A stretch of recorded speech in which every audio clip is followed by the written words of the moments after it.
பிரதானமாக நமக்கு தேவைப்படும் பொருட்கள் முதலாவதாக ஒரு பிரியாணி இலை, பிரிஞ்சு இலைன்னு கூட நம்ம சொல்லுவோம், இங்கிலீஷ்ல பே லீஃப். ஓட்டைகள் இல்லாத கிழியாத ஓரளவிற்கு சுத்தமான இலையாக பார்த்து எடுத்துக்கோங்க. பிரியாணி இலைக்கு அதீதமான தாந்திரிக குணங்கள் உண்டு. அதில் எழுதக்கூடிய எந்த ஒரு வார்த்தைகளாக இருந்தாலும் அதற்கு வசிய சக்தி பெருக ஆரம்பிக்கும். இந்த மெத்தடுக்கு ஒரே ஒரு பிரியாணி இலை நமக்கு போதும். இரண்டாவதாக 2 எண்ணிக்கையில கிராம்பு நமக்கு தேவை.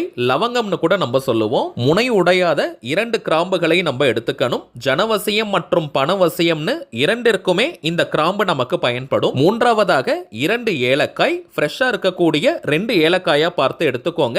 நீங்க வீட்டில் இருக்கக்கூடிய கிராம்பு இலை மற்றும் ஏலக்காயை பயன்படுத்திக்கலாம். புதியதாக தான் வாங்கணும்னு கிடையாதுங்க. காய்ந்து போன அல்லது வாடி போன விதைகள் வெளியேறிய ஏலக்காய்களை நம்ம யூஸ் பண்ணக்கூடாதுங்க. தாந்திரிகத்திற்கு எப்பவுமே ஃப்ரெஷ்ஷா இருக்கக்கூடிய பொருட்களை தான் நம்ம பயன்படுத்தணும். அப்பதாங்க முழுமையான